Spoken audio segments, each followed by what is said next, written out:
Welcome back to another podcast show. This is Raise Your Vibes, and this is Miriam Khan. Thanks for tuning in.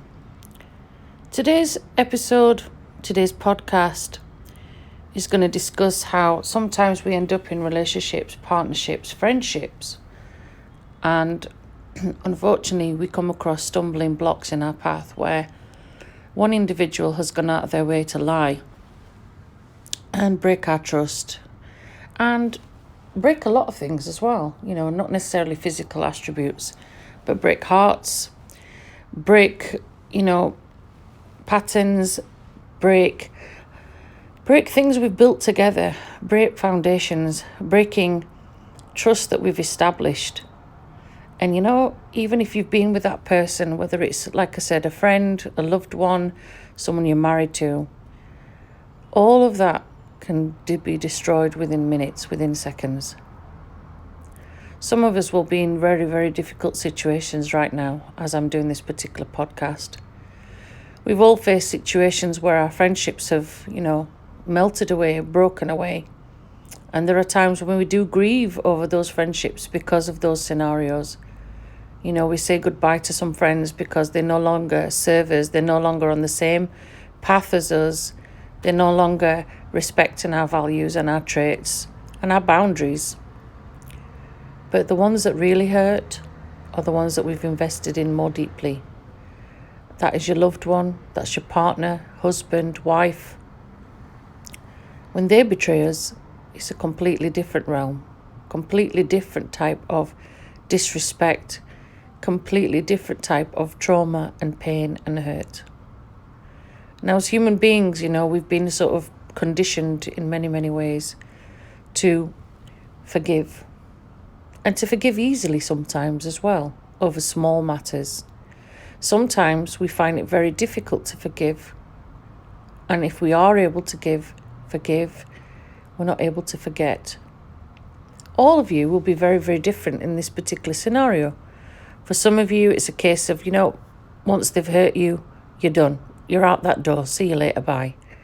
Some of us, we have something called patience, endurance, and we come from a place of love where we understand why that individual has done what they've done. And these are the complex traits. These were the complex situations behind it. We were also putting ourselves in that person's shoes. We were looking at the implications. And sometimes we're able to forgive because we can comply. We can relate. We can understand. And then there are times when we're a bit of a doormat. And the same person keeps doing the same thing to us over and over and over again. We cry about it. We weep about it. We tell our friends about it. And unfortunately, we end up almost being like the fairy tale or the story tale of, the little girl who cried wolf. Because it gets to a stage where some people will no longer support you anymore. They don't understand, obviously, that what you're facing is very traumatic. It's quite difficult. You're stuck. You're stuck in this revolving cycle and you can't break free. You keep trying. You keep trying to move forward. You keep trying to, detach. You keep trying to break free. But you can't because that person has a hold on you. When a loved one, someone that you've invested time with, someone that you've invested years with, someone that you've built foundations with, whether that's start of your relationship, the middle of your relationship, towards the end. You might have been with this person 2 weeks, 5 months, 20 years, 7 years, 40 years. And you think you have something solid, something built with titanium. And all of a sudden, the cracks appear. All of a sudden, the foundations of that lovely, lovely relationship you had have ebbed away and are broken and shattered. And no matter what you do to try and repair it, to try and put it back together, to try and forge something new and move forward, you might be one of those individuals that just simply can't. It's not because of your ego. It's not because of your pride. It's not because of anything negative. It's just you have more self-respect and love and compassion for yourself to say, I cannot do this, I do not deserve this, I am worthy of much more. There are times when we are manipulated back into such relationships. Sometimes, you have a threshold of, if you do this to me, I'm gone. If you do this to me, I'm gone. And there are times, like I said, where you are pulled back in. Those of you that have children, I'm sure you can relate to this. Or when you have financial ties, you can relate to this. Business ties, emotional ties. There will be certain events that keep pulling you back almost like a boomerang that doesn't let you escape. And sometimes you get to a point where you've invested so much headspace, so much emotion, so much empathy and sympathy that you get to a situation where you realise, you give yourself a bit of a wake-up call that the other individual actually isn't as invested as myself. You want your relationship to work, of course you do. You want your love, your compassion, your empathy. You want to be able to move forward. But if the other individual is not also putting the same effort in, the same love, the same respect, and is treating it like a game, you're done.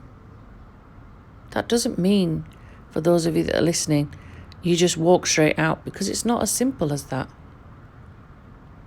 Sometimes you try really, really hard to explain to the other individual, these are the things you've done to hurt me. These are the things that you've gone out of your way to destroy. These are the foundations you've broken, and these are reasons why you've hurt me.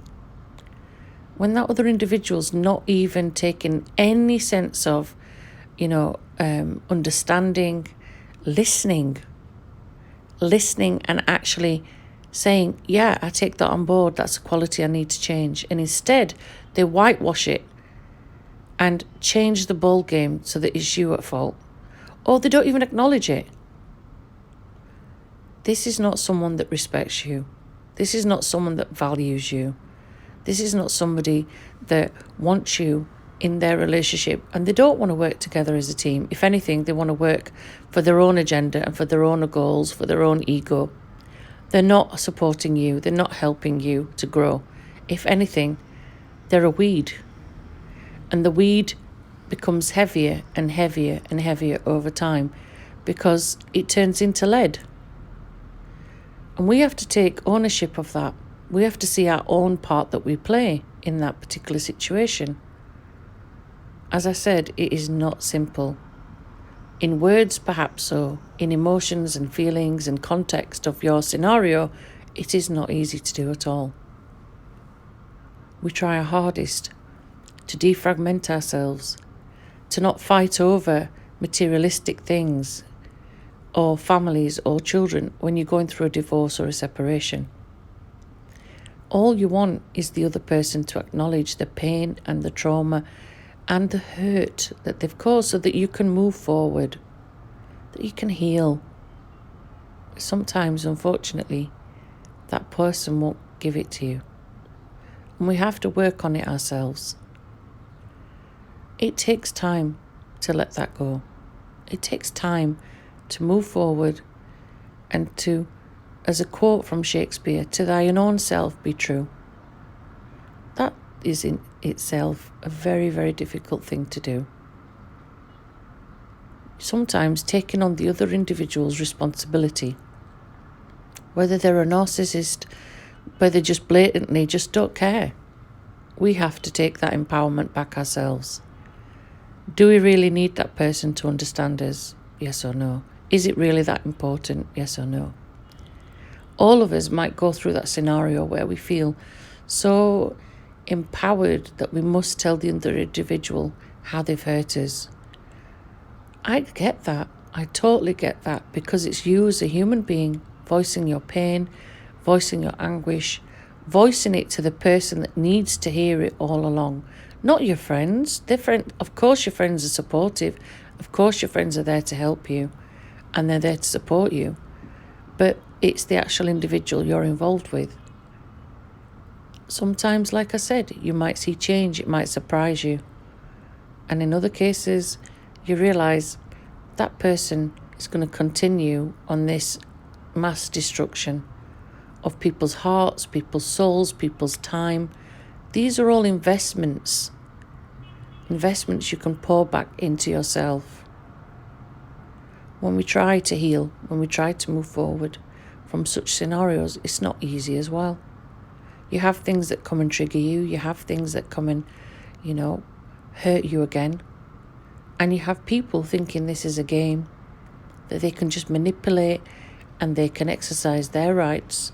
And in the meantime, they're taking away yours. We all deserve much better than that. We all deserve love that's unconditional. We deserve friends that are respectful of our boundaries, of our time. And we also have to have people that support us in our decisions, no matter what it is that we are doing. Sometimes there's things that we'll do that are not right. Our friends will vehemently tell us this isn't right for you. But instead of walking away, instead of leaving you alone, they support your decision. They respect your decision. There's a difference. Same with a loved one. You can try, and sometimes you'll be banging your head against a brick wall. Sometimes you might make a breakthrough. And in a cathartic way, sometimes it's very helpful to just get off what's on your chest and explain how that other individual has hurt you. Sometimes that helps us to heal, and often it might not. It might cause more pain, and we have to be an adult about that. We have to take responsibility about that. If it means that we have to grieve a little bit and accept that that is over, so be it. If it means that we have to try and heal from that, there might be things that we don't like to hear about ourselves. We also have to embrace that. Perhaps there's things we have to change within ourselves as well. But whatever the scenario, don't let the other individual think that your time, your essence, your being, your soul is not important, because it is. Be kind to yourself as well. There are times when you can't sleep. Maybe you're not eating. Maybe you're not looking after yourself. It's very difficult to just look after yourself, whether that's getting a shower, getting dressed in the morning, going to work, being able to juggle. Sometimes we just struggle. We really do. And it's all about taking time out, whether it's 5 minutes, 10 minutes of your day, meditating, talking to your, religious person in your life. Whatever it is that you believe in, whatever faith it is you follow, it could be that you need to just talk to friends. Maybe you need to just zone in with some music and zone out. Whatever it is that you do to help yourself, do it. But just remember, you have to start loving self again. You have to start loving you and loving yourself unconditionally and without any excuses. Unapologetically, you love yourself first. What other people do, what other people say, how other people try to hurt you is not in your control. Take back your empowerment, take back your heart, repair it, mold it back together again, heal it back together again, love it conditionally, love it incompletely. Don't allow other people to break it apart. One day, hopefully, something else will come along, something better. But till then, you've got to just try to focus on you and focusing on putting the units of yourself and in your heart and your soul back together again. And that can only be done when we really put ourselves back in the limelight. So wherever you are on your journey, look after yourself, be kind, be caring, be considerate. Because until we look after ourselves, we can't really look after anybody else. Thank you for listening. I'm wishing you peace and blessings on your journey to recovery. Much love. Take care. God bless. And thank you always for listening.